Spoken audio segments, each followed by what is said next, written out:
Hey everyone, so we're doing a Tarkir Dragonstorm play booster box opening, as you can tell.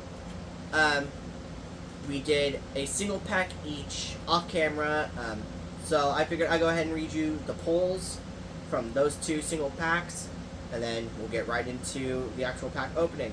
So, sorry about that. So, my own personal pack, I pulled Agent of Codis, which I'm going to pass to my friend. Really great card. Has great ability, but, I mean, it's a common. Dragonback Lancer, another really good... It's a great white. Better for Dragon decks, surprisingly. Jeskai Devotee, a red card, but it's good in the Jeskai archetype, in the Jeskai tricolor, which is blue, red, white.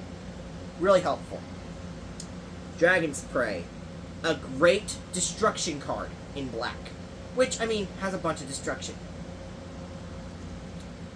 Then comes a green sorcery, the Roamer's Routine. And that was weird. Great land search. Green has tons of ramp. Here comes another red card, the Summit Investigator. Great for declaring. It's just a great card in general. Here comes the Duset Earth Carver, a 6-cost Elephant Druid in green. We don't really need Endure cards, but I mean, it's Tarkir. If you guys are new to Magic the Gathering, Endure is a weird keyword. I personally don't use it. Now we're getting into a little bit of the uncommons. First up, Strategic Betrayal in black, a 2-cost card. Really great to sacrifice an exile, but comes at a small price. And then, now we're getting into the first guild card, the Guild of Scenic, green and blue. A return spell in blue and green. Really helpful for stuff like Blink. Now we're getting into the first actual tricolor tribe. Like Jeskai, this is the Mardu clan, red, black, white, and really powerful, especially with the mobilize mechanic they added to this set. Next up is the first rare of my pack, the Naga Fleshcrafter. Really great for copying spells, and just generally a great blue card. And as if you saw the green spells so far, we have another one, Bloomvine Regent. And, I mean, great for grabbing a dragon, but with its Omen, you can grab 2 more forests. Really helpful in mono green. My foil for this pack is the Champion of Dusan, however it's pronounced. And just a generally great foil. And then, each pack does come with a land, either basic or special. In my case, I got the Saltwater Cliffs, a Izzet land, which you can tap for either red or blue. And then, with play boosters, you can get either a token or an art card. I happen to get a token. So that was my pack. Let's go ahead and hit up my friend's pack. Starting off with the High Sprite Bellringer. And if you prefer casting a lot of spells, your second spell each turn will be cost 1 less thanks to the Bellringer. Really helpful. Tempest Hawk, a white bird. Just a literal white bird. Really great if you're playing like Modern or even draft formats where you can have multiple copies of a card, because Tempest Hawk searches itself. Underfoot Underdogs. As if goblins weren't powerful enough. In the commander format, Krenko is the absolute best mono red goblin commander, and goblins are just overpowered as fuck. Well, frick. Gotta watch censorship and everything. Caustic Exhale, a single black to behold dragons, which you can either choose a dragon you control or reveal it from your hand, or pay an additional 1. Really great card. I personally might not use it, but then again, it's my friend's pack. What are we gonna do? Next up, the Crotek Nest card. Whoops. That was odd. A Defender card, really good in the Abzan commander for this set. Black, white, green. Really great. Because if you guys have played Yu-Gi-Oh!, you'll know the Super Heavy Samurais can attack using their defense points. That's pretty much the Abzan commander. The Temur Devotee. Temur is the tribe of green, blue, red. And this devotee can add mana for that. Really helpful. And speaking of Temur, we got a back-to-back Temur with the Temur Tawny Back, which can let you draw a card and discard a card by paying either 2 in a red, 2 in a blue, and 2 in a green, or a combination of those in the mana cost described in the top corner. Next up, the Descendant of Storms. Ignore that, folks. Okay, I'm just gonna... Yeah, there we go. So, Descendant of Storms, really great. It has Endure again, and a mechanic I won't really use. Next up, the Defibrillating Current. If you guys remember my Bone Cairn, this comes from the tribe of Mardu. Black, red, white. Next up, a really great Coalition card. Coalition is the 5-color combination for any deck, and really great for dragons. And dragon commanders don't get a lot of love. And then my friend managed to pull a freaking art rare. The Riling Dragon Breaker, or whatever it's called. Really great artwork. I personally love it. Next up, his rare of the pack was the Roar of Endless Song from Temur. An enchantment saga, really powerful, and really well in the Temur Dragonstorm Commander. Next up, he actually got a double foil. The first foil is the Stormplane Detainment. A lot of you who've played Magic will know cards such as like Glass Casket or Chains of Detainment, which can exile a card until that enchantment is destroyed or gets rid of to bring that creature back. His other foil is actually his land, the Rugged Highlands, representing the Guild of Grohl, red and green.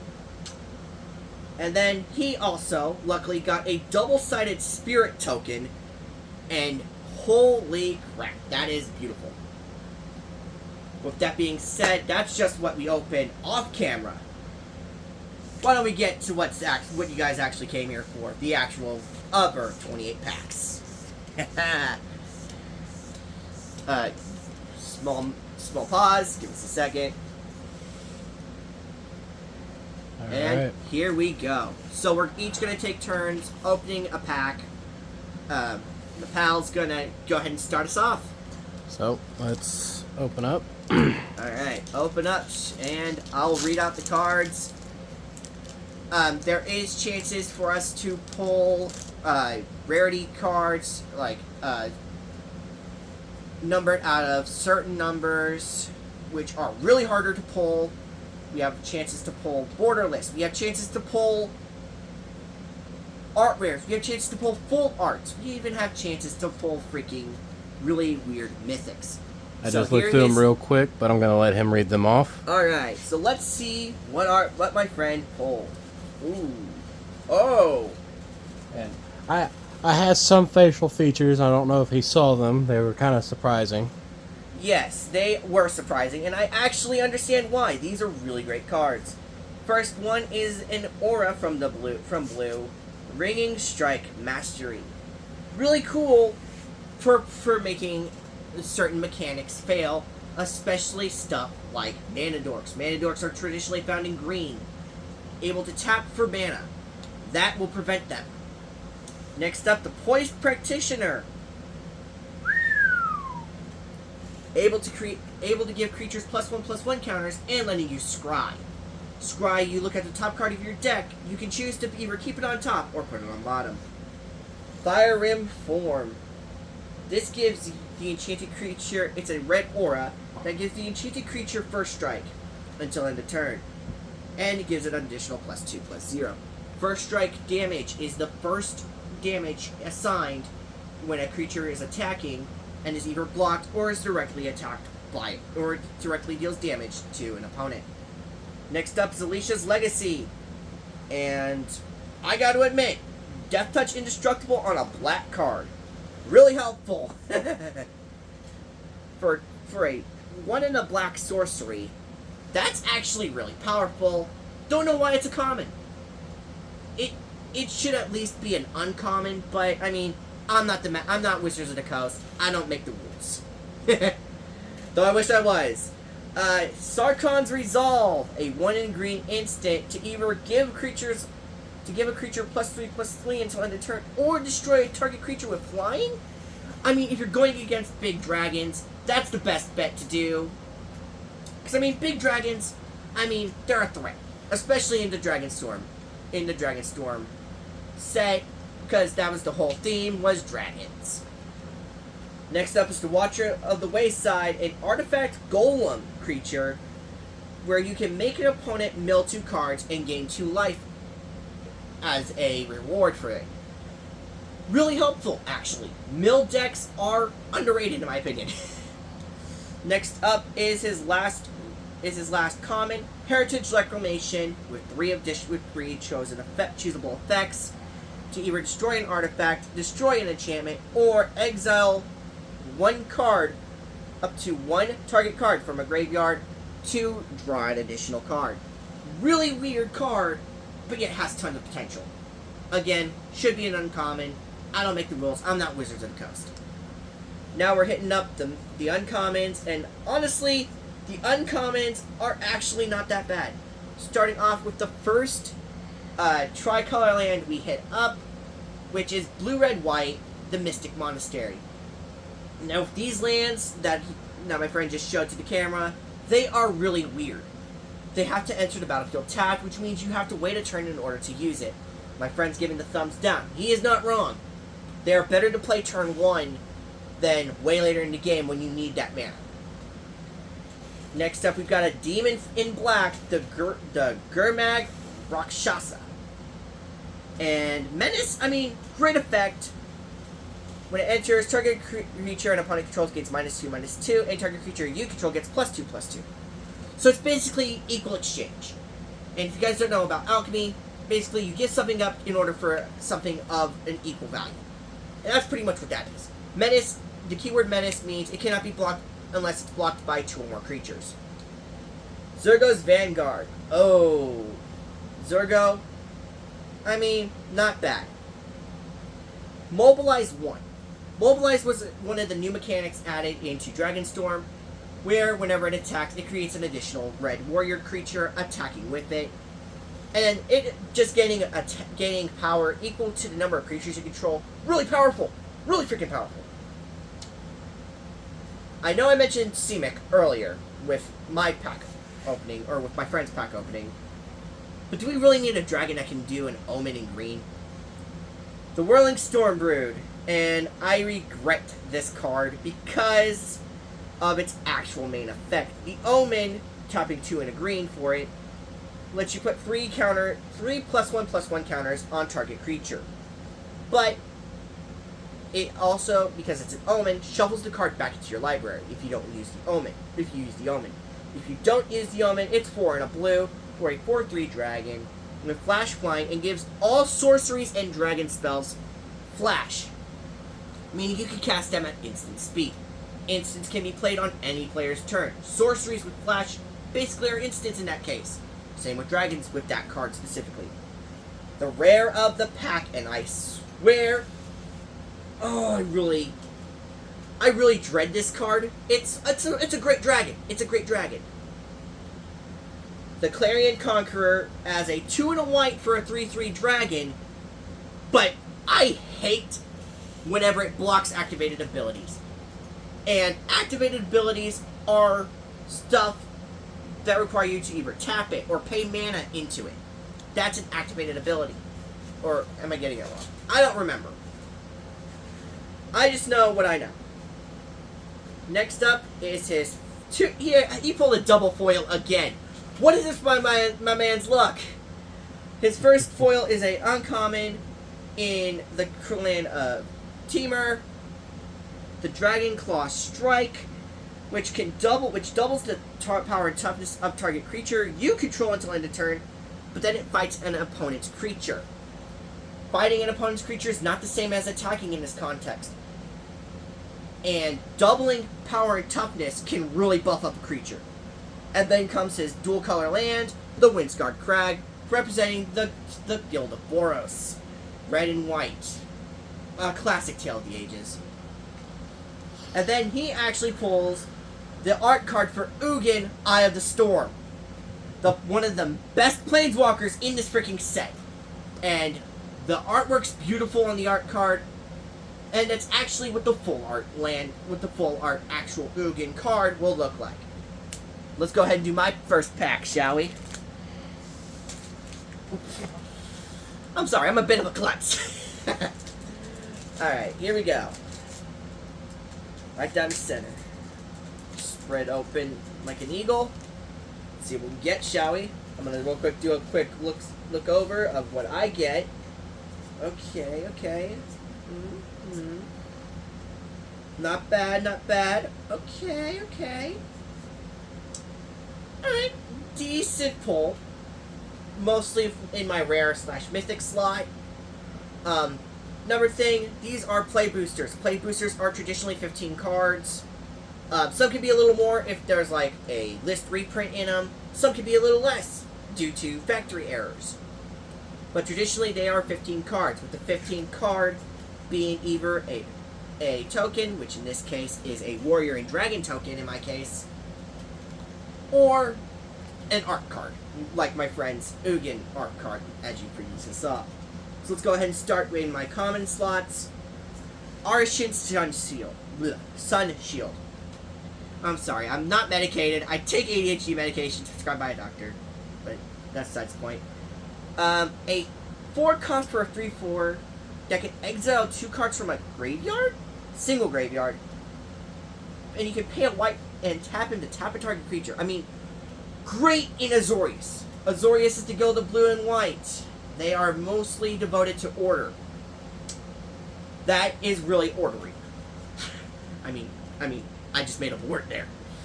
Molten Exhale for dragons. A 1 in a red sorcery, as though it had flash if you behold a dragon. To behold a dragon, you have to either choose a dragon you control or reveal one from your hand.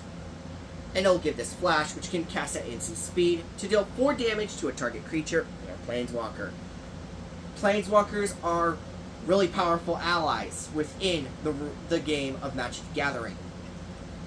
Next up, Worthy Cost. And I mean, I get it. I mean, sacrificing something as minor as a token can even help you exile a creature or planeswalker in this case. For 1 black? I mean, come on. That's worthy. A Sagu Pummeler. What even the heck is a Sagu? A 4 cost for a 4/4. I mean, okay. Equal exchange. Pay 4 mana, you get a 4/4 beat stick. With reach. And I mean, to exile it from your graveyard to put 2 counters and a reach counter, 2 +1/+1 counters and a reach counter on target creature. So, some creatures will give specific counters to others. With the keyword reach, it can block creatures with flying. And trust me, that means it can block freaking dragons. Next up is the Unending Whisper. A 1-drop blue to draw a card, but it has Harmonize, where you can cast it from your graveyard and tap a creature you control to reduce it by X, where X is its power, then exile this card. Harmonize cost being a 6 converted mana cost, 5 colorless, and 1 blue. Colorless mana for a specific spell can be any mana you have available. Wingspan Stride. And I mean, I get it. It gives a creature flying. But do we really need more flyers? I mean, trust me, we really don't. I mean, it gives it +1/+1 in flying, and you can return that aura to your hand. I mean, it's worth it, I guess. And oh look, a returning card. The Watcher of the Wayside. I mean, we already saw that in the last pack. I mean, why not? I mean, it's a good card. I don't blame them. Then comes 4 uncommons back to back to back. To back.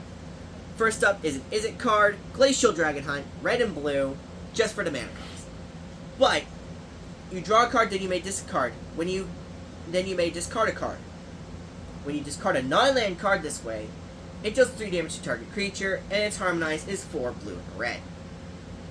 Okay, lot to unpack there. Really powerful card. I mean, you get to draw. And then if you want to, you could discard like a freaking dragon to deal 3 damage. Not bad, not bad. But harmonize? I mean, do we really need stuff like do we really need flashback knockoffs? I mean, honestly. Next up, Desperate Measures. Just to give a creature +1/-1 until end of turn. When it dies under your control this turn, draw 2 cards. There's an equipment called Skull Clamp that does pretty much the same thing, but for 1 less card, you draw. And it's an equipment. I mean, that's a little better. You get an extra card off of it.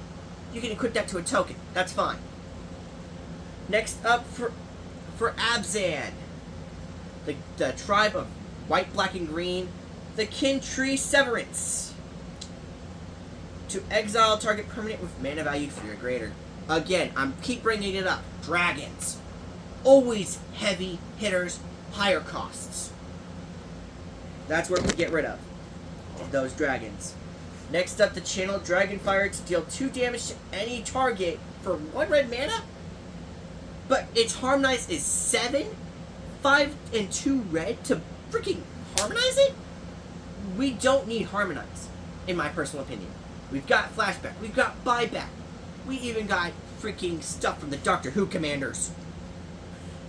We don't need a lot of flashback stuff. But now comes my rare of this pack, and I'm honestly really excited for it. The Unified Battlefront. For 3 and a white, you can look at the top 7 cards of your library to put 2 non-creature, non-land permanents with mana value 3 or less onto the battlefield and put the rest at the bottom of your library in a random order. Lot to unpack there. Non-land, non-permanent. Basically, you have the choice of instants and sorceries. Is it worth it? Yes. Do I think it's really powerful? It has potential in the right decks. My foil for this deck is actually a monument artifact. The Sultai Monument, which is the tribe of green, black, and blue. Really powerful. Sultai, I'm not a big fan of. Sultai's mostly shapeshifters and everything. But, I mean, Sultai was great, and I enjoyed it for the most part. And then comes my land, the Tranquil Cove. I mentioned Azorius earlier. White and blue. Tranquil Cove is controlled by the Guild of Azorius. So there's my first pack of this box. My friend's going to take over for his second pack. We are each doing 14 packs in this. So, pack number 2 for my friend. And I will admit, Dragonstorm has great pulls. It has some good artworks. It does have good artworks. I will admit it. Artworks are kind of good. Well, not kind of. They are good. But what determines a card's price and value is depending on how playable it is. And oh my gosh, did you pull something good? I pulled it twice now. Oh no. Oh, I do believe I see a full art. Oh. No.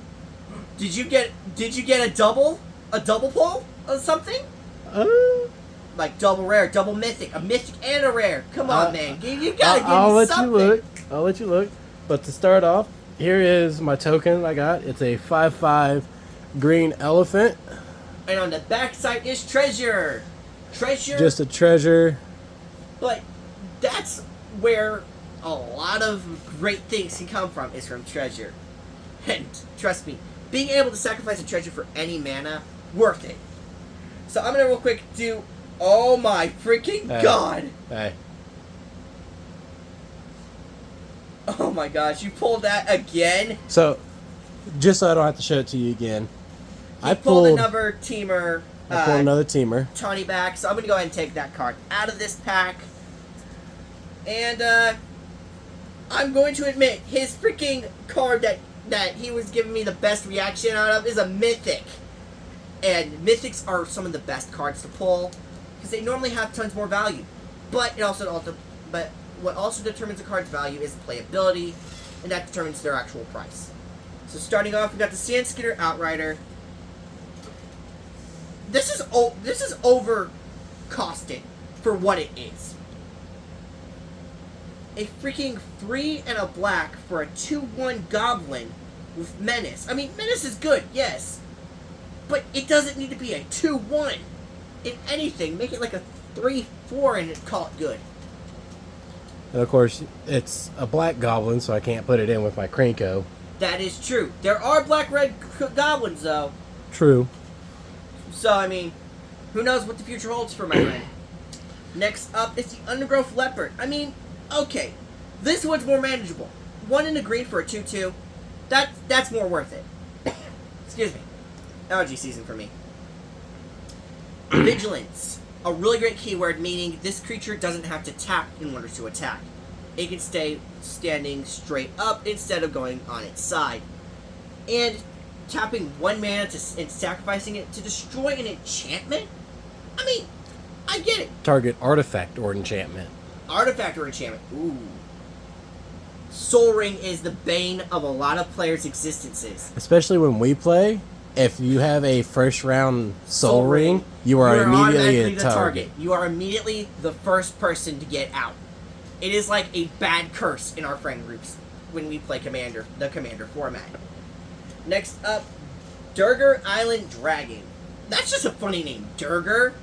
Like, I've heard Norse mythology names that are way funnier. And that actually have more meaning than Durgar. I mean, it sounds close to burger. If anything, we'll call this the Burger Island Dragon. Little pun there for you. Again, this one also has an Omen. Which, I mean, the Omen cost makes it worth it to tap a target creature and draw a card. But it also risks you shuffling it back into your deck. I mean, sure, getting it back at a later time. Worth it, especially when you build up more mana for its actual card cost. A 5 and a blue to get for a 4/4 flyer with Ward 2. Ward, a really powerful keyword in most decks. Ward costs mean it cannot be targeted by spells or effects unless you pay a certain cost. In this case, you have to pay 2 mana for it. And another Omen right behind it. And it's the same freaking art card. Well, it's a different art, but it's the same foil from the first pack we opened. Excuse me. The Riling Dawnbreaker, a great dragon. Flying and Vigilance, by the way. Vigilance is really good. Flyers are overpowered. There's pretty much nothing to defend against flyers unless you have something with flying or reach. Which, if you're not playing a deck that includes flyers, you want to have something that has reach. Yes, or ways around it, like a bunch of destruction spells, or even play red. Red is the absolute demolisher of decks. Because of how many destruction spells it has, it's also known as the most aggressive out of the 5 colors of Magic. Plus, it just has Blasphemous Act. Build up a big board, you play it for like 1 red. As long as you have 8 creatures, you can Blasphemous Act, which is 8 in a red, but it reduces its mana cost by 1 for each creature on the battlefield. Then it deals 13 damage to each creature, essentially board wiping and restarting the entire game. Well, at least for the creatures. It won't target artifacts, however. It will target artifact creatures, just not, your mana rocks, your vaults, everything like that. Next up is the Rescue Leopard. And I mean, okay, it's a cute cat. It's a leopard. I mean, come on. I mean, it works well in Is It? Is It the Guild of Fire and Water, the Red and Blue, the Mountain and the Island? Is It's are notorious for Spellslinger decks. I should know. I play one. And draw is one of the big things in Is It. Which, I mean, that's what that is, It's when good you for tap Izzet, it, you may discard a card. If you do, you draw a card. which is good. And again, really powerful in Izzet. Or anything revolving around red and blue, which includes Teamer. Lightfoot Technique. Okay.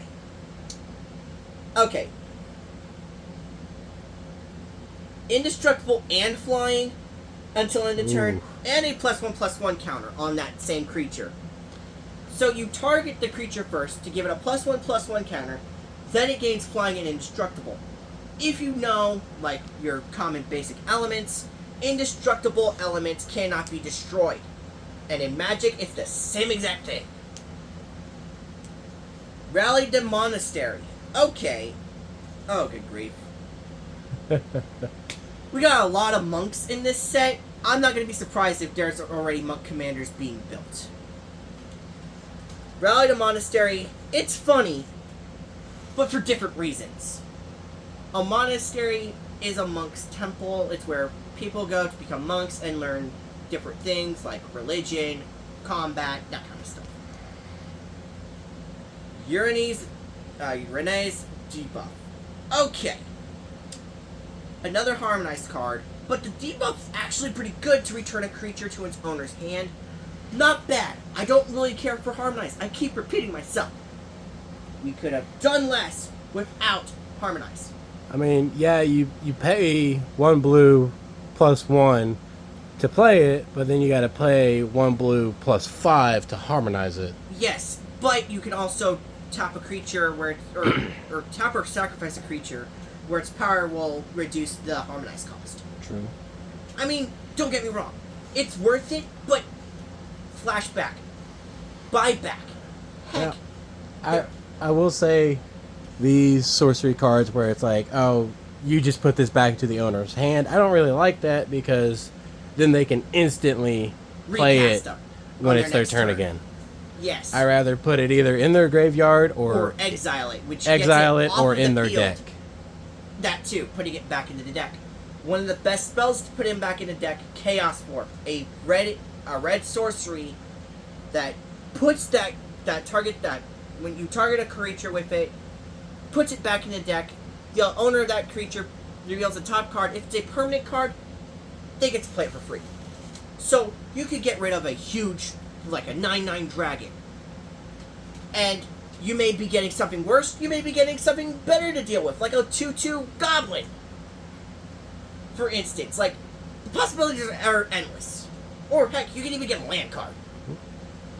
Next up is the Black Dragonstorm, and I cannot believe I'm saying this, but each of the Dragonstorms for each of the colors, pretty worth it. Corroding Dragonstorm. A converted mana cost of 2, which is 1 of any color, and then a black, mandatory. Which I know a lot of you guys are going to say racist, because, I mean, there's black and white. And, I mean, they work together, they also have tons of arguments. When it enters, each opponent loses 2 life, and you gain 2 life, and surveil 2. But whenever a dragon you control enters, return this enchantment to its owner's hand. So, I mean, surveil. A great keyword here. Surveilling lets you look at the top card, and you can choose to put it in your graveyard instead of putting it at the bottom like Scry. Next up, funny enough, another Teamer card. This is the Mammoth Bellow, which creates you a 5/5 elephant. Which, I'm going to let him show you. And, you know, I already showed the elephant card. This is one of the ways to get those tokens, and I mean, tokens are really helpful in any deck, really, so long as you have the right ones. If you don't have any tokens, dice. Like, literally, dice. Like, I mean, I've got a dice bag full of dice. He has a bunch of dice, and then I got just this little cube full of dice. It's a bunch of D6s. 3 rows of 3. Any dice is acceptable in Magic the Gathering, especially in the D&D sets, which were Adventures in Forgotten Realms and Battle for Baldur's Gate, where D20s were really necessary. If you guys haven't played D&D, D20s are like the absolute needed dice for most anything. But here's where we reach the rare slot, which is his mythic Teval, Arbiter of Virtue. Representing the Sultai clan, it's a spirit dragon. And oh my lord, that is a good card. The freaking art on it, oh boy, that's good. And I mean, you're not even guaranteed that in an entire booster box. We just get lucky sometimes. And then comes his foil card, the Sagu Wildling. I mean, okay, another Omen. I get it. Omens were a big thing in with dragons. And then comes his dual land, the Windscarred Crag, which we showed earlier. Yeah, it's just not a foil this time. Yeah, that's a different one. So you know, it enters in tapped, and then, you know, you gain a life. Alright, folks, my second pack. Whew. This, so far, things have gotten a little spicy with Teval. And I will say, usually when we do these and we're with our buddies, we'll do drafts with these. Yeah, we'll do drafts where we open so many packs and then you make a small little deck. We actually bought land stations off of Facebook for a very good price for 5 boxes. It was 5 boxes for $60, which isn't a bad deal considering they're like 20 at local game stores or even like Walmart, Target, even mass supercenters. We got it for like what? 3/5 of the price? Yeah, it because would have been like $100. Yeah, $100 for 5 boxes if you got it from a store plus tax. Yeah, which could be even more. We got it for a better deal, honestly. Alright, so I'm looking at my second pack, and I mean, I got a good rare. So I'm gonna go ahead and show you guys my token. It's just a white soldier on both sides. And another soldier. Which this one is a 2/2, whereas that one is just a 1/1. So I'm gonna go ahead and pull out some of the cards that I already showed you, which is pretty much most of this pack. It is 6 out of the over 14, so we don't have to show you guys these anymore. But my friend, but I can read them. I'll still show it. Yeah. The monastery has come back. Same with the Vanguard. Surgo's Vanguard. I mean, it's a dog soldier. Oh, these are like ones that I got. Yeah, you just pulled these. That's what I'm saying. Okay. The leopard came back. The green leopard. And the rescue leopard came back. Burger Island Dragon comes back again. Funny. Back to back. The Burger comes back. Dawnbreaker comes back again. What is it with these white dragons? The leopard. And then the red leopard. But we do have a couple of new cards. I will go ahead and give him my land card. It's a basic island, but the artwork for Dragonstorm basic lands are cool. But the full art lands are where it's really at. Full art. And then from a pack that our buddy pulled, it was a full art Chinese land. That's right. And funny enough, certain sets have Japanese writing in certain cards, which my pal actually has a few of. And oh lord, those can actually affect prices too. Even anime art even. Secret Lairs are a great way to find these. And Secret Lairs also bring a lot of like really known formats to a new level. Like, I mean, we just had one recently with SpongeBob SquarePants, the freaking child's cartoon show from Nickelodeon. To give you an idea of who I'm talking about, got his own secret lair with Krabs, Patrick, and a bunch of the other cast members, and the counterspell. Oh my gosh. The counterspell artwork, if you don't know what counterspell is, it's the most basic blue spell. 2 blue to just counter a target spell. Well, in this one, he's doing the freaking chicken meme. and I'm sorry for laughing so hard. I love Counterspell. I mean, I play Izzet. Counterspells are a staple in any blue deck. Anything that runs blue, you have to have a couple counterspells. But with that out of the way, I'm going to stop rambling about weird stuff and get back to the actual pack. First up is the Delta Bloodflies. I mean, okay. Okay. Making your opponent lose a life for if you control a creature with a counter on it. Counters can be anything, from the shield counters from New Capenna, to reach counters, to even +1/+1s. That's actually not that bad. Dragon Storm Globe. As the whole thing about Tarkir in your old days, because Tarkir is a very old set. This is the newest one. I'm glad we came back to this plane, personally. So is my stepdad. Dragon Storm Globe. I'm just saying, right now, dragons are underrated. Now, granted, there is a Coalition Dragon Commander. Actually, there's quite a few of them. But the most famous is the Dragon, a 5-headed dragon. And I mean, it's cool. It gives you dragon spells for free. Now, coming in to my last common is the Gurmag Nightwatch. And I mean, okay. You get to choose one to keep from the top of your library. Look at that top 3. Really powerful, if you know what you're doing. But in Sultai?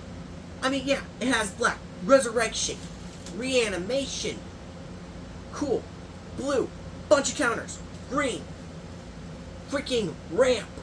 You don't need a lot of ramp. But green's whole thing is bringing the forest back to life. First uncommon out of what I took out, these are what's left. The first one, another Omen. I mean, okay.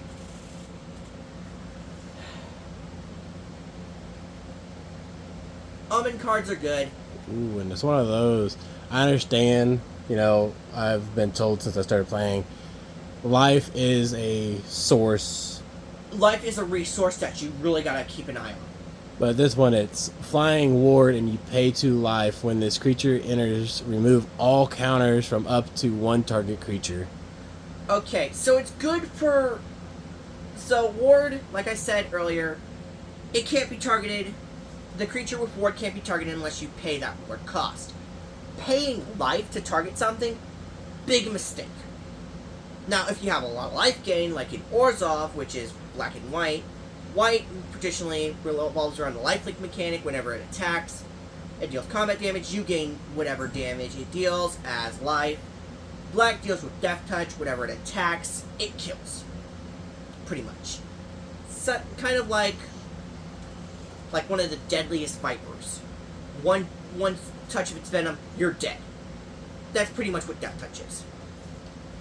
My other uncommon, the Dragon Sniper, and I mean a 1/1 in green for 1 green mana with Vigilance, Reach, and Death Touch. Give that thing indestructible. You got yourself a freaking beast. Indestructible and haste. Add that to it. Oh, I think that would be that'd be broken. Yeah. I mean, anything with all of that would be broken. Yes, exactly. And now we got to my rare slot, and holy crap. Copying spells? Oh. I can do that in Izzet. This is the Sage of the Skies, a 2 and a white for a 2/3 human monk. Where if you cast it and you cast another spell previous to it, you copy the monk. And it has flying and lifelink. So you can essentially... If you play a lot of spells in your turn, you have a lot of mana, and you play that, you essentially have 2 flying lifelink monks. Really powerful. My foil slot is Dispelling Exhale. A different exhale. But I mean, blue? Blue is considered the most toxic of the 5 colors of magic, which there is red, black, blue, white, green. You say that. The way I always pull out Krenko, it's like, oh, well, I'm going to instantly go and take you out. And I don't even get anything on my board. Well, that's also because of the way you built Krenko, but that's another story for another day. Well, I mean, you say that, but the way I built Krenko is I just took a bunch of red goblins and just smashed them together. Random red cards and threw them into the box. Not really threw, but put them into the box and built my deck that way. Then had our buddy go through it and take out what didn't need to be in there. But the reason blue is the most toxic is because, well, and you can go ahead and get your next pack. So I'm done with my pack. The reason blue is the most toxic is because of counter spells. And because of draw engines. Basically, blue players, once they get, like, even 3 or 4 mana, they can go off. Oh, no. And we just mentioned goblins. He got the goblin token. Which on the back is a warrior token, and honestly, I'm here for it. Dragonstorm's tokens, artwork, pretty cool. I like them. Alright. I'm just reading, okay. He's got like, okay, situational. Okay, Bird. So. Okay, so we have a refuel. It's the freaking hawk. Which, I mean, we don't need Dwayne the Hawk Johnson. Little pun there again. Alright, so I'm going to go ahead and take this out. It's just my land. It's a full art. Basic blue. Oh, what? Oh, that is sick as hell! Go ahead and double check your pack to make sure there weren't any cards that we already pulled. Which he's gonna real quick do that on his side, real quick. If there's anything that you need help, like identifying, real quick, I don't mind showing. Yeah, we pulled the Sega. We did pull that one. The Wildling, we did pull that one. I pulled that one. You pulled that one because you just pulled it away. Yeah. He's going through the pack he just opened just to pull out the copies. I mean, another thing, if you're playing formats like Standard, Modern, or heck, any format that lets you play multiple copies of a card, the traditional limit is 4. There are cards that say you can have any number of cards of any number of this named card in a deck, but those are situational. They're just harder to build around. And, oh, my neck. Whew. Excuse me. No, but, we have a great time playing Commander with our friends. In fact, that's our preferred format, is Commander. Commander decks are traditionally 100 cards. Sometimes 98, depending on certain things, such as partners. Partner commanders are harder to build around. Now, there are certain instances, like in the Baldur's Gate set, where you get to choose a background for your commander. Where you traditionally have like a monocolored commander, but then you get to choose a background that's a different color. Partner commanders are the same situation. You can either have a dual color that leads into a tricolor, or even a single color that leads into a dual color. My personal case, I actually have a partner commander. Well, I say partner loosely. The Doctor Who set introduced us to the Doctor's companions, like Clara Oswald or Yasmin Khan. And I mention these two specifically because I have the 13th Doctor's commander deck, Paradox Power. The first actual tricolor deck I love, and it's Teamer, red, green, blue. And I know I give a lot of hate to certain color combinations, but I enjoy the Doctor Who set. It's funny. Situational, but funny. What are you laughing at? I got a foil of a card that's already in my hand. Oh no. Oh no. From the pack I just opened. So, from the pack you just opened, you already have a foil variant of it. In here. In the pack you just opened, you have a foil variant of one that you just pulled, or recently. No. I have the normal and the normal foil? And foil. Oh no. Do you need to go through my cards? We'll go through them later. I got them. If I see any of any duplicates, I'll pull them out. But alright, so here's this pack. Let me go through it real quick. And oh.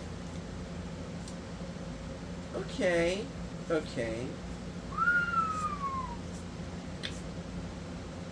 Ooh! You actually pulled a really good rare, I will admit. Alright, so we'll start off with the... How many commons are you? You only have four commons out of the rest of the pack? The first four were all commons. Yep. Oh, wow. Alright, so we'll start off with this. Cruel Truths. Surveil 2, draw 2, you lose 2 life. Now, I mean, for 3 and a black, that's kind of costly. Yeah. I mean, there are very many, wow. There are many, tribes, well, / guild / like, just creature archetypal, even, that can do that. Vampires are a key example in this one. You can lose life, but you can also gain it back. Like, with lifelink, which is really key in this one. Twin Bolt. Okay. I didn't know we were going back to freaking the Forgotten Realms of this kind of crap. 1 in a red to deal 2 damage divided as you choose among 1 or 2 targets. I mean, okay. I can understand. You can either twin bolt 1 creature or deal 2 damage or deal 1 damage between 2 targets. Yeah. Okay. Not that bad. There's worse. There's way worse. Such as, like, Wheel of Fortune. Which we do not mention that tarot card. Oh, we've played with that tarot card. We did a deck of many things in our D&D campaigns. Oh my gosh, the Wheel of Fortune is evil! Back to the pack. Reputable Merchant. Okay. Abzan. Okay. When this creature enters or dies, put a +1/+1 on target creature you control. For a 2/2 costing either 3 or 6. Okay. Giant turtle. Yeah, it's a turtle. It's a turtle. I mean, it's worth it. I admit. Embermouth Sentinel. When did they add chimeras? Like, honestly. A 2/1 for 2 that when it enters, you may search your library for a basic land, reveal it, and shuffle. Put that card on top. But if you control a dragon, you can immediately put it on the battlefield. Really great in Sultai. Or any deck that runs green for ramp. Dragons really can help with ramp in that case. 3 uncommons. I say 3 because he pulled the normal and foil variant of Knockout Maneuver. So. And he'll show you the difference between the two. Normal. You notice there isn't a shine on it, which traditionally represents the foil. And the foil has a bit of the shine that you traditionally represent shiny stuff. Well, you get the difference. Yep. And I mean, okay, another maneuver. Funny. Reverberating Summons. Ooh. 1 in a red to create. If you cast 2 more spells this turn, this enchantment becomes a free 3 monk at the beginning of each combat. In addition to its other types. 1 in a red to discard your hand and sacrifice this card to draw 2 cards. I mean, okay. You don't need to necessarily dump your entire hand just to draw 2. Situations vary, mind you. His last uncommon is a Jeskai Brushmaster, which is an orc. An orc monk with double strike and prowess. Double strike is different than first strike in one sense. It'll deal the first strike damage, but then it'll also deal normal combat damage. Whereas first strike just deals the combat damage first. Double strike does first strike damage and then normal combat damage.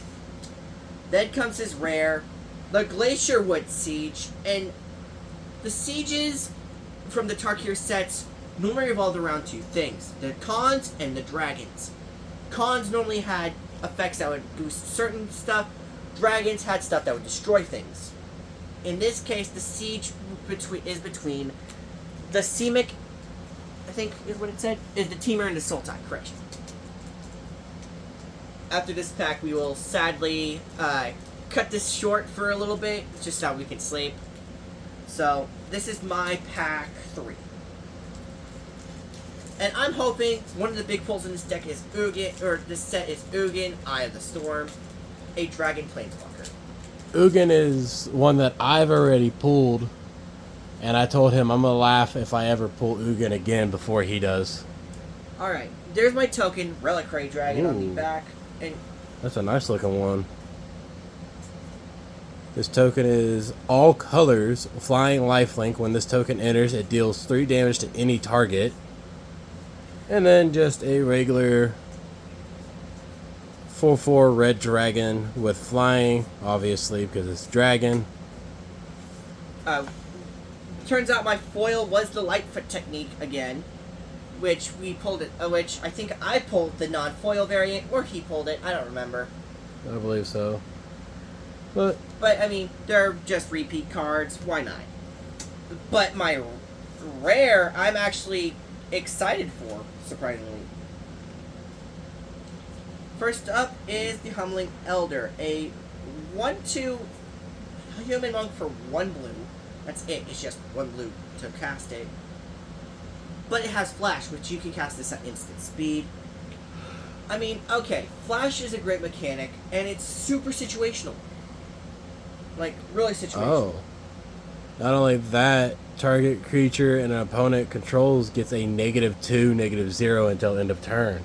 Which doesn't target its toughness, but No. it targets its power. Yes. Again, situational. Next up, the Fortress Kinguard, a dog.